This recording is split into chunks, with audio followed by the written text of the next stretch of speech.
లక్ష్మణ గీత దాటొద్దని చెప్పేసి కూడా ఎవరైతే ఆ మాట తీసుకొచ్చారో, అంటే లోకేష్ బాబు ఒక పటిమ అందరికీ తెలిసిందే.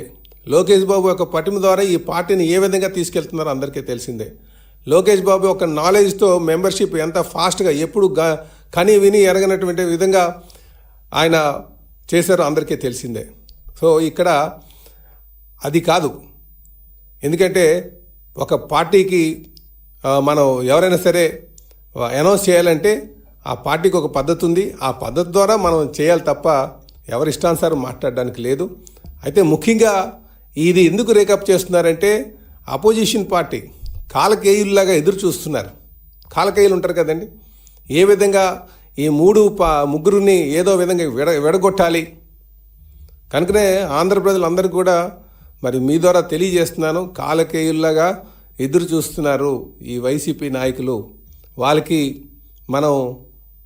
ఎటువంటి తావు ఇవ్వకంట మనం సమిష్టిగా ఉండాల్సినటువంటి అవసరం ఉంది.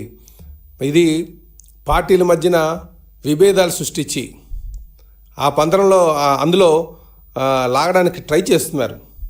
కనుక ప్రతి ఒక్కరు కూడా అప్రమత్తంగా ఉండాల్సినటువంటి అవసరం ఉంది.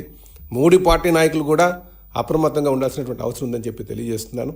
ఈరోజు ఎన్డీఏ పార్ట్నర్స్ చాలా సమన్వయంతో మేము ముందుకు వెళ్తున్నాం. అందులో ఎవరికి ఏం చేయాలి, ఈరోజు మేము నీటి సంఘాలు వేసుకున్నాం, పిఎస్సిఎస్లు అవుతున్నాయి, అనేక నామినేటెడ్ పోస్టులు వేసుకుంటున్నాం. ఇవన్నీ కూడా చాలా అందరూ కూర్చొని చర్చించుకున్నటువంటి విషయాలు.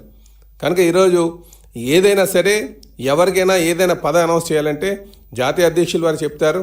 అలాగే మా పార్టీలో ఉన్నటువంటి నియమావళి ఉంది, ఆ వాటికి నిబంధనల ప్రకారంగా తెలియజేస్తుంది. కానీ ఎవరో ఏదో మాట్లాడుతున్నారని ఆ పందిరిలో పడకంట ఉండాలని చెప్పి నాయకులందరూ కూడా తెలియజేయడం జరిగింది. అయితే లోకేష్ బాబు ఒక పటిమ మాత్రం ఖచ్చితంగా ఈ పార్టీ నడపడంలో తెలుస్తుందని కూడా అందరికీ తెలియజేస్తున్నాను. నమస్కారం.